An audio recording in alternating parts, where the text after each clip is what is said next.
ndagusuje cyane ukomeje kunyumva no kuntega amatwi. Nitwa Niyiguha Jeremy, iyi ni Ibaba Official. Uyu munsi tugiye kuganira ku ngingo ivuga ngo kuba umuyobozi wo mu buryo bw'umwuka bisaba iki. Mu yandi magambo tugiye kuganira ku myitwarire yagakwiye kuranga abayobozi b'amadini n'amatorero bya Gikristo. Gusa niba nawe uri umuyobozi w'ahandi atari mu matorero n'amadini bya Gikristo birakureba. By'umwihariko niba uri umuyobozi mu itorero rya Gikristo cyangwa uri umukristo muri rusange, kurikira iki kiganiro kiragufasha. Nge muri kumwe nitwa Niyiguha Jeremy. Iyi ni Ibaba Official. Mwemere kuba abagaragu banjye, mwikorera umugogo wanjye, munyigireho ko ndi umugwaneza kandi noroheje mu mutima, namwe muzabona uburuhukiro mu mitima yanyu. Aya magambo ari mu butumwa bw'iziko bwanditswe na Matayo igice cya 11 umurongo wa 29.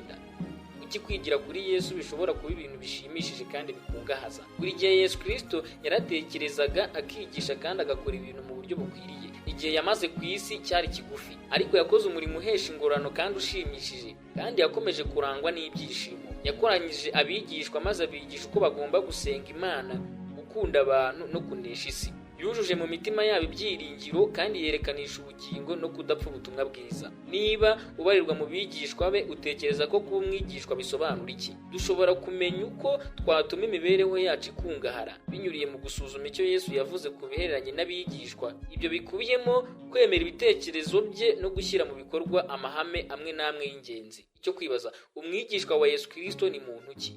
Cyari iby'ingenzi ko twakwibaza tuti nahindutse umwigishwa wande. Iki kibazo impamvu wakibaza, hari igihe ushobora kwibeshya ko wahindutse umwigishwa wa Yesu Kristo nyamara atari byo. Mu byanditswe bya Kigiriki bya Gikristo, ijambo ryahinduwemo umwigishwa mbere na mbere risobanura umuntu werekeza ubwenge bwe ku kintu runaka cyangwa umuntu wiga. Ntabwo umwigishwa wese aba ari umwigishwa wa Yesu Kristo. Ijambo rifitanye isano n'iryo riboneka mu murongo wacu w'ifatizo muri Matayo igice cya 11 umurongo wa 29. Hagati hagira hati, mwemere kuba abagaragu banjye kuko ndi umugwaneza kandi noroheje mu mutima, namwe muzabona uburuhukiro mu mitima yanyu. Ni koko umwigishwa ni umuntu wiga. Ubusanzwe amavanjiri akoresha ijambo umwigishwa yerekeza ku bantu bakurikiraga Yesu, bari inshuti ze za bugufi, bagendanaga nawe mu gihe yabaga arimo abwiriza kandi bakaba barigishijwe nawe. Abantu bamwe na bamwe bashobora kuba baremeye inyigisho za Yesu gusa ndetse bakazemera rwihishwa.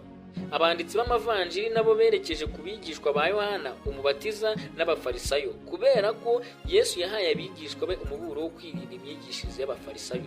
Dushobora kwibaza tuti nahindutse umwigishwa wande, hagati wa Yesu cyangwa y'abafarisayo? Niba turi abigishwa ba Yesu, niba twaramwigiyeho, icyo gihe abandi bagombye kumva bagaruriye ubuyanja mu gihe turi kumwe nabo, bishimye banezerewe. Bagombye kubona ko twahindutse tukarushaho kuba abantu b'abagwaneza kandi boroheje mu mutima. Niba dushinzwe kuyobora abandi ku kazi, niba turi ababyeyi cyangwa tukaba dufite inshingano zo kuragira umukumbi mu itorero rya Gikristo, mbese abo dushinzwe kwitaho bagombye kumva ko tubafata nk'uko Yesu yafataga abo yitagaho, cyangwa se yafataga abamukurikiraga bose. Banza umenye ibyo Yesu yagiraga abantu. Tugomba kumenya ibyo Yesu yagiraga abantu, cyane cyane ababaga bafite ibibazo bikomeye. Kubimenya ntibyagombye kugorana. Bibiliya ikubiyemo inkuru nyinshi zivuga iby'imishyikirano ya Yesu yagiranaga n'abandi. Bamwe muri abo bakaba barabaga bababara. Tunazirikane iby'abayobozi b'amadini, cyane cyane abafarisayo, bagiraga abantu bafite ibibazo nk'ibyo. Itandukaniro turi bubone riri butume tumenya byinshi. Mu mwaka wa 31, mu gihe Yesu yari yakoze urugendo rwo kubwiriza i Galilaya, umwe mu bafarisayo yaramuraritse wasangire nawe. Yesu yajijinganije kwemera iryo tumira. Yinjiye mu nzu ye aricara ngo arye. Umugore wo muri uwo mudugudu wari umunyabyaha cyane amenya yuko arira mu nzu y'uwo mufarisayo, azana umukondo w'amavuta meza ameze nk'amadahano, ahagarara inyuma ye hafi y'ibirenge bye arira. Atangira kumutonyangirizaho amarira ku birenge, abihanaguza umusatsi we, asoma ibirenge bye, abisiga ayo mavuta yarazanye. Mbese ushobora kwiyumvisha ibyo bintu wowe? Igitabo kimwe gitanga ibisobanuro kigira kiti, uwo mugore uvuga ku murongo wa 37 yafatiye ku muco wari icyo gihe wemeraga abakene kwinjira ahantu habaga habereye ibirori nk'ibyo kugira ngo bahabwe ku byo babaga bashigaje. Ibyo bishobora gusobanura ukuntu umuntu yashoboraga kwinjira aho atatumiwe. ashobora kandi kuba hari abandi bantu biringiye kuza gutoragura ibyasigaye nyuma y'ifunguro. Ariko kandi imyifatire uwo mugore yagaragaje yari idasanzwe. We ntiyahengerezaga ari ku murongo w'abandi bari bategereje ko barangiza gufungura. Yari azwiho kuba afite imyifatire idashimishije kubera ko yari umunyabyaha ruharwa, ku buryo Yesu yavuze ko yari azi ibyaha bye byinshi. Soma Luka igice cya 7 umurongo wa 47. Tekereza iyo uza kuba uri aho hantu icyo gihe, kandi wishyire mu mwanya wa Yesu icyo gihe. Wari kubyifata mute? Mbese wari kumva ubangamiwe mu gihe umugore yari kuba arimo gukorera ibyo byose akwegereye? Iyo mimerere yari kukugiraho izihe ngaruka? Mbese wari kumva ugize ubwoba iyo uza kuba uri muri ba bashyitsi bandi? Mbese imitekerereze yawe yari gusa naho ijya guhuza nibura n'iya Simoni umufarisayo?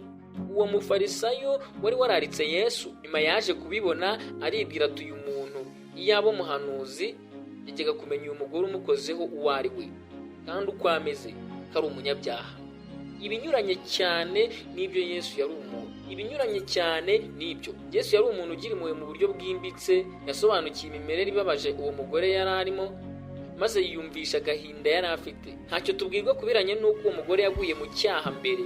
Nta hantu Bibiliya ibivugaho niba koko yari indaya. Abagabo bo mu mujyi bari Abayahudi bakomeye ku mahame yabo. Uko bigaragara ntacyo bari baramufashijeho.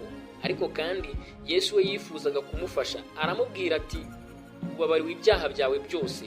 Hanyuma yongeyeho ati, kwizera kwawe kuragukijije, genda amahoro. Aya magambo yasume muri Luka igice cya 7 umurongo wa 48 ugeze kwa 50. Aho niho inkuru irangirira. Hari ushobora guhakana avuga ko Yesu atamukoreye byinshi? Mbere na mbere yamusezereye, yamuhaye umugisha. Mbese utekereza ko ashobora kuba yarasubiye mu mibereho ye ibabaje? Nubwo tudashobora kubyemeza tudashidikanya, zirikana icyo Luka yavuze nyuma yaho. Yavuze ko Yesu yagiye mu midugudu n'ibirorero yigisha, avuga ubutumwa bwiza bw'ubwami. Nanone kandi Luka yavuze ko n'abagore bamwe bari kumwe na Yesu hamwe n'abigishwa be, abo bagore bakaba barabafashishaga ibyabo.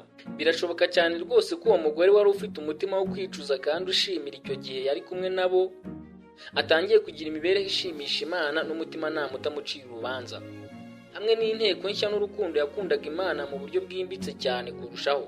Ni irihe somo twavana kuri iyo nkuru ishishikaje? Shishikaza ibyishimo byacu, si byose? Tekereza iyo uza kuba uri mu rugo rwa Simoni icyo gihe uwo muntu wari watumiye Yesu. Ni ibihe byiyumvo wari kugira ukimara kubona uwo mugore? Ese wowe wari kumva umeze ute wicaye ahantu Yesu ari? Mbese wari kubigenza nk'uko Yesu yabigenje, cyangwa wari kugira ibyiyumvo bijya kumera nk'iby'umufarisayo wari wamwakiriye amwita umunyabyaha bikomeye? Yesu yari umwana w'Imana, kubw'ibyo ntidushobora kugira ibyiyumvo nk'ibye, kandi ntidushobora gukora neza nk'uko yakoraga. Ku rundi ruhande, dushobora kudashishikarira gutekereza ko twamera nka Simoni umufarisayo. Abantu baterwa ishema nko kumera nk'abafarisayo si benshi. Duhereye ku bihamya dukesha Bibiliya n'inyandiko zindi zitari iza Bibiliya, dushobora gufata umwanzuro w'uko abafarisayo batekerezaga ko bari mu rwego rwo hejuru cyane, bumva ko aribo barinda abantu n'ishyanga ryose muri rusange kugira ngo bakomeze kumererwa neza. Bashimishijwe n'uko mbere na mbere amategeko y'Imana yari asobanutse kandi yumvikanaga neza mu buryo bworoshye. Igihe cyose amategeko yasaga n'aho atagusha ku ngingo neza, bashakaga ukuntu bakongeraho andi bihimbiye yubahirizwaga uko bashaka kugira ngo abantu badakurikiza umutimanama wabo. Abo bayobozi ba kidini bagerageje gushyiraho itegeko rigenga imyifatire umuntu yagombaga kugira mu bintu byose ndetse no mu tuntu duto duto. Umuhanga mu by'amateka w'Umuyahudi wo mu kinyejana cya mbere witwaga Joseph yagaragaje neza ko abafarisayo bibwiraga ko ari abantu b'abagwaneza, boroheje, batabera kandi bari bashoboye.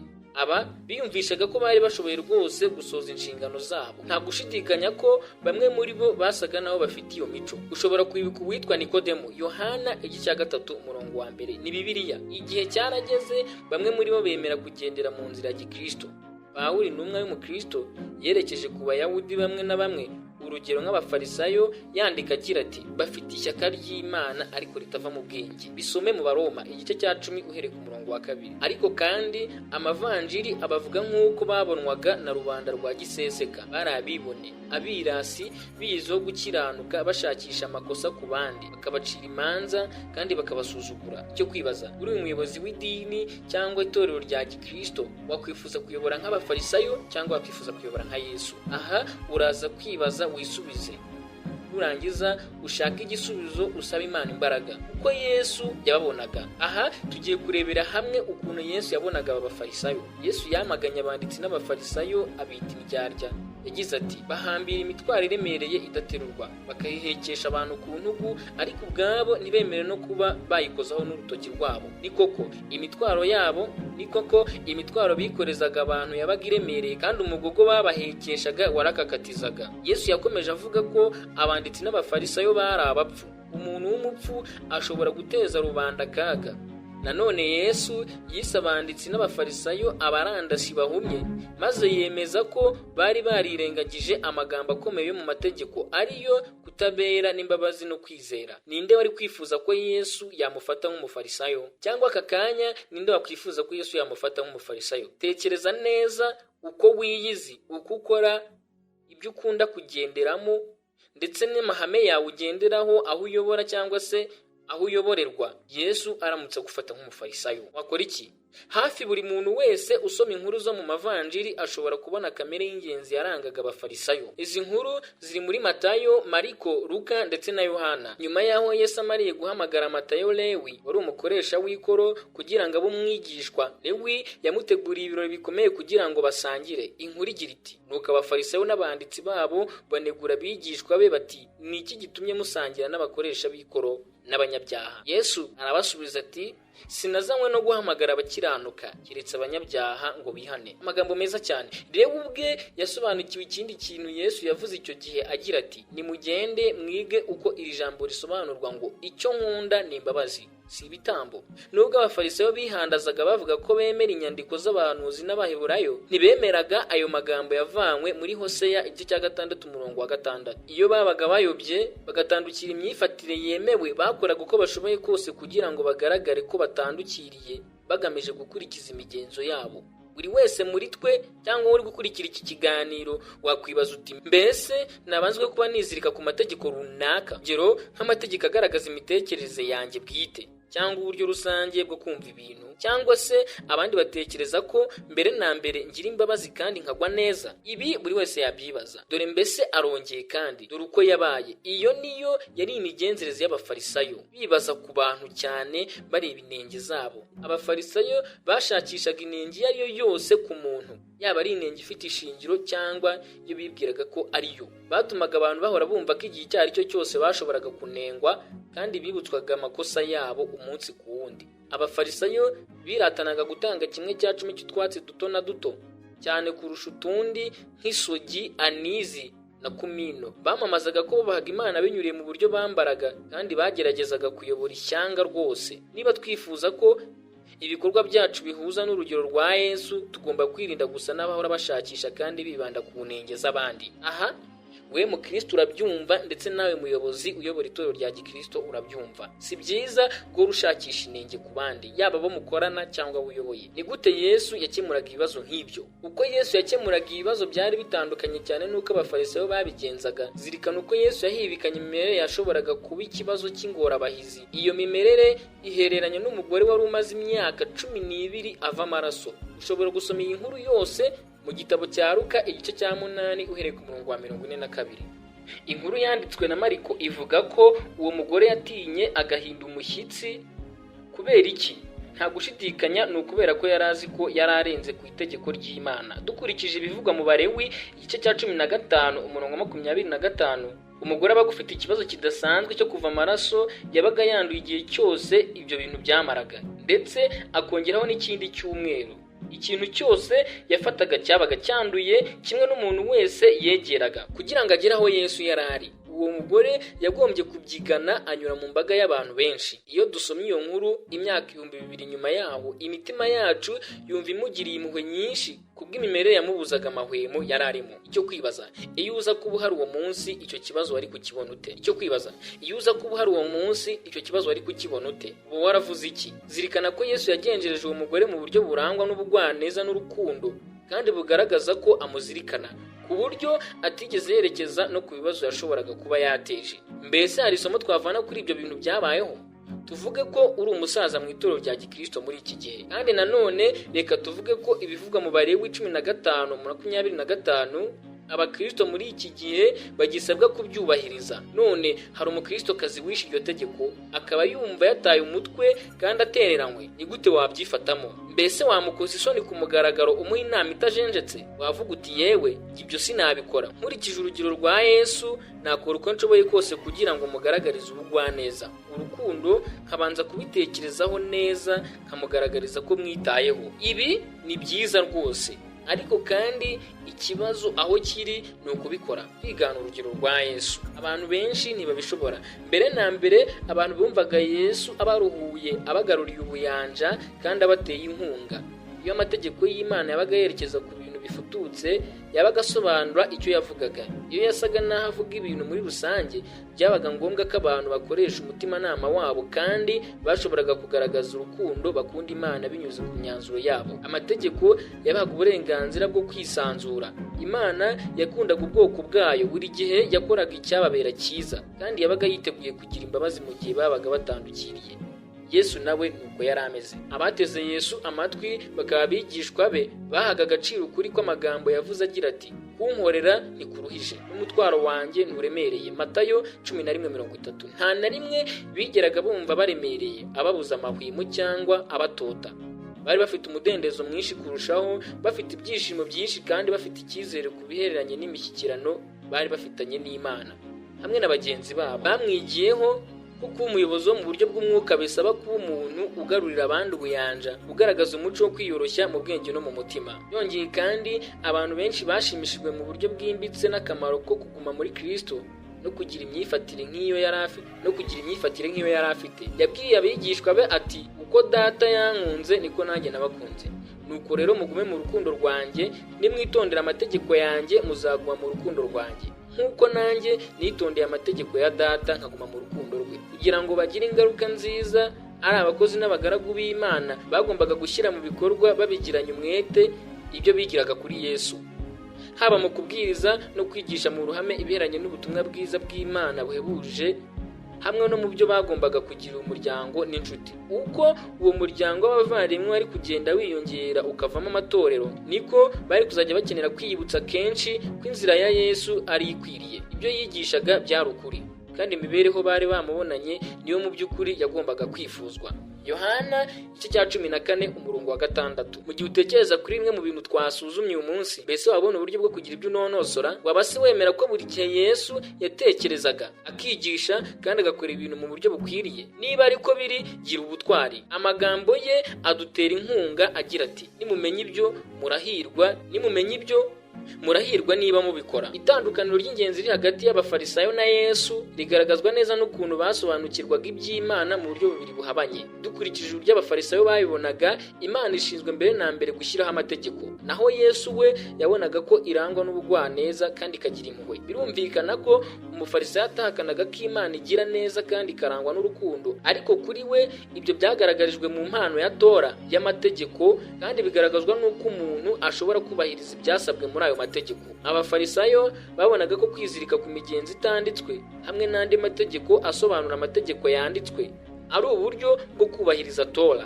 Kuba Yesu yarashyize hejuru itegeko rikubiyemo abiri ry'urukundo ku buryo ryabaye ihame ryemewe risobanura amategeko yose, hamwe no kuba yaramaganaga imigenzo itanditswe itagoragozwa, byatumye atavuga rumwe n'inyigisho za gifarisayo ziranye n'umutimanama hamwe n'imyifatire. Ibi byose tuvuze byavuye mu nkoranyamagambo yitwa The New International Dictionary of the Testament Theology. Niba unyemereye reka ngusigiye umukoro. Kuri wowe, kuba umwigishwa wa Yesu Kristo bisobanuye iki? Kuri wowe, ni gute Yesu yafataga abantu mu gihe cye? Kuri wowe, ni irihe somo dushobora kuvana ku buryo Yesu yigishaga abantu?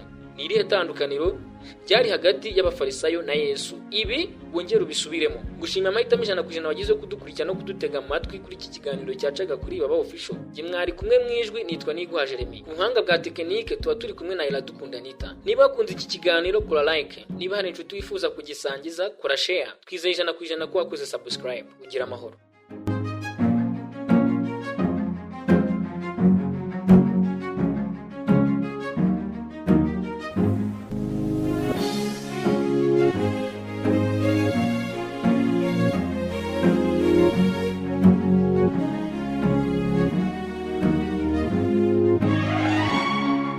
Thank you.